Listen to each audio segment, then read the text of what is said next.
果与业力的基本概念自古以来在东方哲学中占据重要位置。在佛教、印度教等宗教中，因果报应和业力的概念深刻影响了人们的世界观和行为准则。简单来说，因果报应即为种瓜得瓜，种豆得豆，个人行为会带来相应的结果。而业力则指个体在过去和现在的行为积累所带来的影响，既包括好业，也包括恶业。另一方面，菩提心作为佛教中的核心概念之一，指的是为了他人利益而追求智慧和慈悲的心态。这种心态不仅关注自我解脱，更重视帮助众生摆脱苦难，达到最终的觉悟。因此，菩提心是一种利他的慈悲心，强调无私奉献和普度众生。这两者看似矛盾，但实际上可以在实践中找到平衡。在现代社会中，个人常常面临着如何在尊重他人因果的同时培养菩提心的问题。过度干涉他人的因果轨迹可能会导致负面后果，而忽视他人的痛苦又不符合菩提心的精神。因此，找到一个平衡点，既不干涉他人的因果，又能够发菩提心去帮助他人，是一个值得探讨的话题。因果关系在佛教哲学中扮演着重要角色，它不仅仅是一种道德准则，更是宇宙运行的根本规律。这一理念强调每一个行为都会携带相应的结果，无论是善是恶。这些结果可能是即时显现的，也可能会在未来的某个时刻体现出来。因此，行为与结果之间存在着直接的关联，每一个选择和行动都在某种程度上决定了个体的未来命运。业力的概念进一步丰富了因果关系的理解。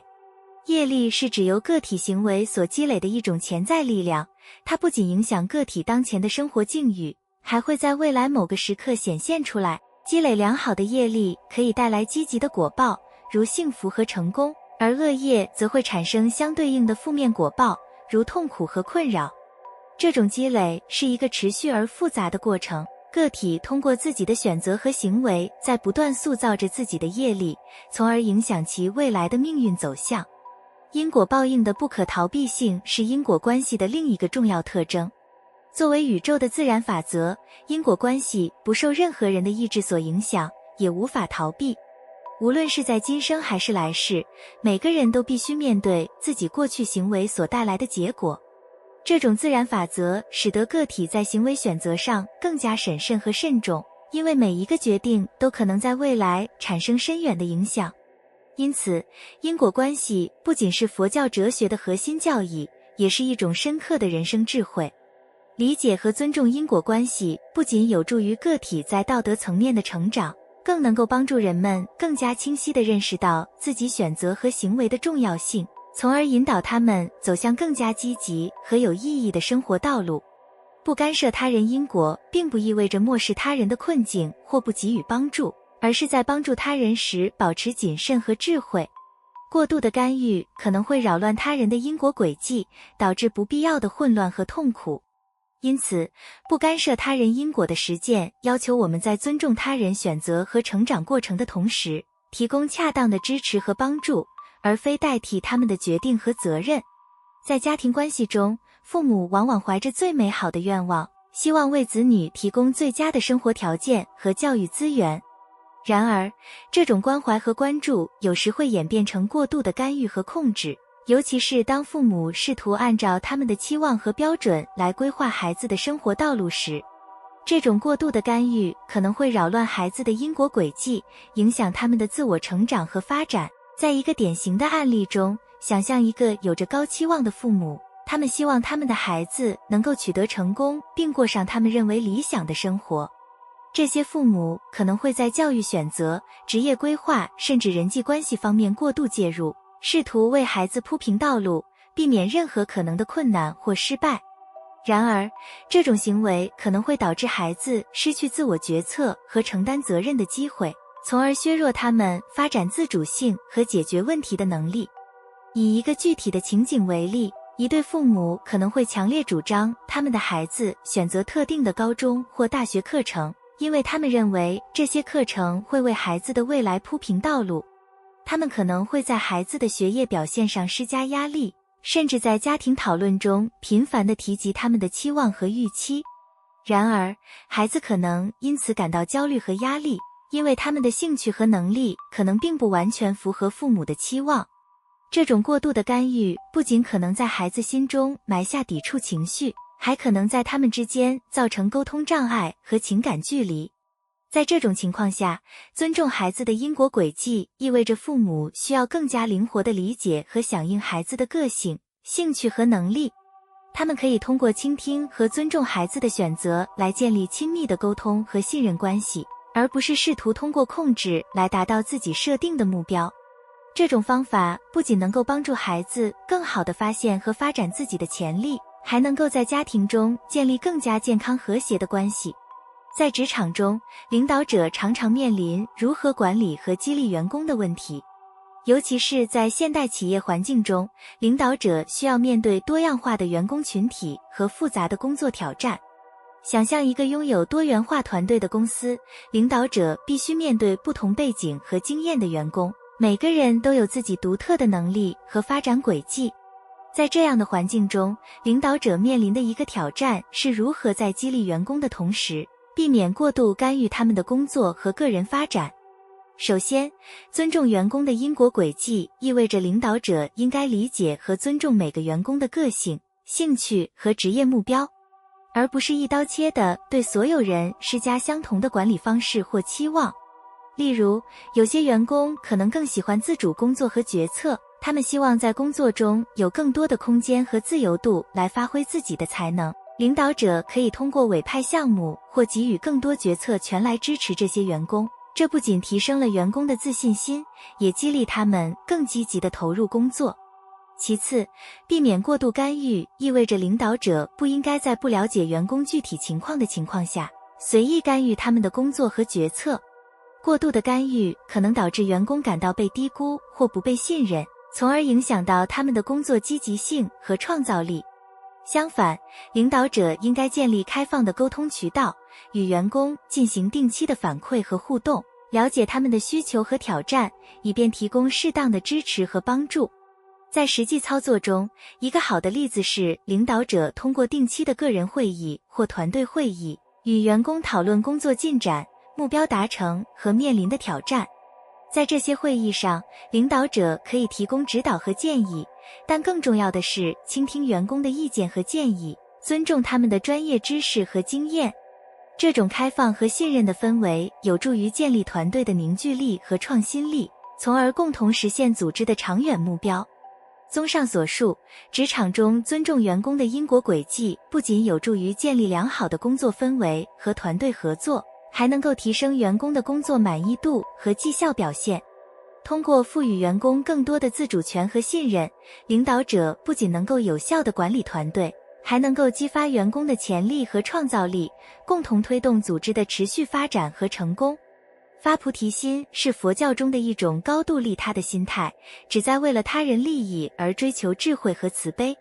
菩提心不仅关注自我解脱，更重视帮助众生摆脱苦难，达到最终的觉悟。菩提心的基础是慈悲心，即对所有众生的关爱和同情。慈悲心不仅关注个体的痛苦和需求，还致力于减轻他们的苦难，为他们带来幸福和安宁。菩提心不仅仅是情感上的关怀，还包括智慧的方面。智慧是指对事物本质的深刻理解，能够看到因果关系和人生的真相。通过智慧，菩提心能够为众生提供实际的帮助和指导，使得关怀更加全面和深刻。另一个菩提心的核心理念是无私奉献。菩提心强调放下自我利益和需求，专注于他人的利益和福祉。无私奉献不仅是道德上的要求，也是实现菩提心的重要途径。通过无私奉献，个体能够超越自我利益的局限，真正为他人谋福利，体现出菩提心的深刻意义和境界。培养菩提心需要长期的修行和实践。首先，日常的修行与冥想是培养菩提心的有效方法。通过修行和冥想，个体能够培养内心的平静和清明，增强对他人痛苦的敏感度和同情心，从而深化菩提心的体验和实践。其次，菩提心的实际实践包括通过帮助他人、参与公益活动、关心弱势群体等具体行动来落实菩提心的理念。这些实际的行动不仅可以增强个体对菩提心的理解和认知，还能够在社会中切实地促进慈悲和智慧的实践，为他人带来实际的帮助和支持。最后，学习和反思也是培养菩提心不可或缺的一部分。通过学习佛教经典和反思自己的行为，个体能够加深对菩提心理念的理解和认知，指导自己在实际生活中更好地实践菩提心。这种深入的学习和反思能够帮助个体不断提升菩提心的境界和实践水平，使其成为生活中的一种自然而然的修行方式。综上所述，培养菩提心需要通过日常修行与冥想、慈悲心的具体实践以及学习和反思等多种方式相结合，才能逐步增进个体的内心境界和对他人利益的关注，从而真正体现出菩提心的深厚内涵和意义。历史上，许多佛教大师和修行者以其深厚的菩提心实践，为世人树立了榜样。其中，观音菩萨是一个被广泛敬仰的慈悲象征和菩提心的典范。观音菩萨又称千手千眼观音，以其无限的慈悲心和智慧，成为佛教传统中最具代表性的菩萨之一。他的形象通常是拥有多达1000只手臂和1000只眼睛，象征着无限的能力和智慧，能够同时感知和救度众生的苦难。在佛教经典和传说中，观音菩萨以其深厚的慈悲之心，以及对众生苦难的深刻体察，被描绘为践行菩提心的典范。它不仅仅是一个象征或形象，更是通过种种化身和故事，展现了他如何以不同的方式帮助和解救众生。例如，据传说，观音菩萨不畏艰难险阻，频频下凡，化身为不同形象，以应对不同的众生需求和苦难。他可以化身为男子或女子，老人或孩童，无论面对任何形式的痛苦和困境，他都用其无限的智慧和慈悲心来化解、教化和解救。观音菩萨的故事和传说深刻地影响了无数佛教信徒和修行者，激励他们在日常生活中实践菩提心。他的精神教导人们如何在面对他人的苦难时，不仅要怀有同情和慈悲，更要用智慧和实际的行动来帮助和支持他人。观音菩萨作为历史上的菩提心实践者之一，以其无限的慈悲和智慧，为众生带来了无尽的福祉和帮助。他的故事不仅是佛教教义的重要组成部分，也是人们在追求利他与慈悲之道时的重要启示和榜样。在现代社会中，菩提心的实践不仅体现在传统的宗教教义中，也在众多慈善组织和公益人士的努力中得以体现。这些组织和个人以实际行动帮助弱势群体和受困者，为社会带来了深远的影响和积极的变化。例如，许多慈善组织致力于扶贫减困。在全球范围内，贫困依然是一个严峻的社会问题，影响着数以亿计的人们。慈善组织通过提供经济援助、技能培训和社会支持，帮助贫困家庭摆脱贫困的困境。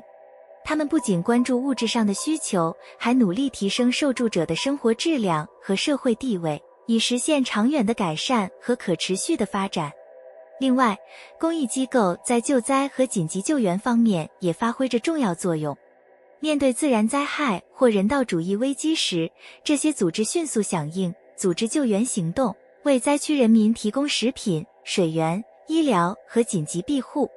他们的快速响应和高效行动不仅挽救生命，还为灾后重建和社区复苏奠定了基础。教育是另一个现代社会中菩提心实践的重要领域。许多教育慈善机构致力于提供教育机会和资源，特别是针对贫困地区和弱势群体的儿童和青少年。他们建设学校，提供学习资料和培训教师，致力于打破贫困与无知的恶性循环，为孩子们创造更好的未来。在医疗领域，慈善医疗组织和志愿者团队为贫困和无法获得基本医疗服务的人群提供免费或低成本的医疗护理。他们走进偏远地区，治疗疾病，预防传染病，并为患者提供健康教育和预防措施，大大改善了受助者的健康状况和生活质量。这些现代社会中的菩提心实践者，不分种族、宗教或国籍，以他们的爱心和奉献精神，践行着菩提心的理念。他们的行动不仅改善了个体的命运，也为整个社会带来了希望、幸福和持久的正能量。他们的努力不仅是一种慈善行为，更是对菩提心精神的深刻诠释和实践。在实现不干涉他人因果与培养菩提心的平衡过程中，我们需要深入分析两者的关系及其哲学基础。不干涉他人因果与发菩提心的关系看似矛盾，但实际上可以相辅相成。因果关系提醒我们每个人都要为自己的行为负责，而菩提心则教导我们如何以慈悲心和智慧对待他人。通过理解和尊重每个人的因果轨迹，我们可以更好地实践菩提心，以适当的方式帮助那些有缘的人，而不是干预他们的个人成长和学习过程。通过理论分析和哲学思考，我们可以更好地理解和实践不干涉他人因果和培养菩提心之间的平衡。这种平衡不是简单的权衡取舍，而是在尊重他人自由成长的基础上，以慈悲和智慧的态度对待每一个有缘人，共同追求个体和社会的和谐与进步。在实际生活中，我们在帮助他人时，应当尊重他们的选择和意愿，不强行干预。这样不仅能避免干扰他们的因果轨迹，也能够培养我们内心深处真正的菩提心。通过尊重他人的自主权，我们给予了他们成长和学习的空间，同时也在默默地支持他们的自我解脱之路。在提供帮助时，我们也应当量力而行，先理解对方的需求，再提供对方真正需要的帮助，而不是过度包办代替。适当的帮助不仅可以满足他人的实际需求，也能在不破坏他们自身成长轨迹的前提下，加深我们对菩提心的实际体验和理解。这种方式既表达了我们的关怀和慈悲，也尊重了他人的个体自由和独立性。反思和调整自己的行为是持续修行的一部分。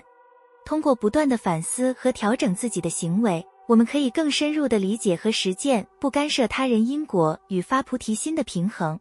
这种反思不仅限于个人行为的影响，还涉及到如何在日常生活中以更智慧和慈悲的方式对待他人。在实现不干涉他人因果与培养菩提心的过程中，我们可能会遇到一些挑战和困难。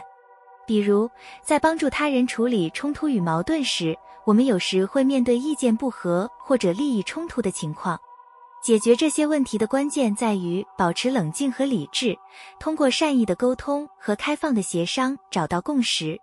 尊重他人的选择和意愿，并在尊重因果的前提下，寻求和解决问题，能够有效地化解冲突，促进双方的成长和理解。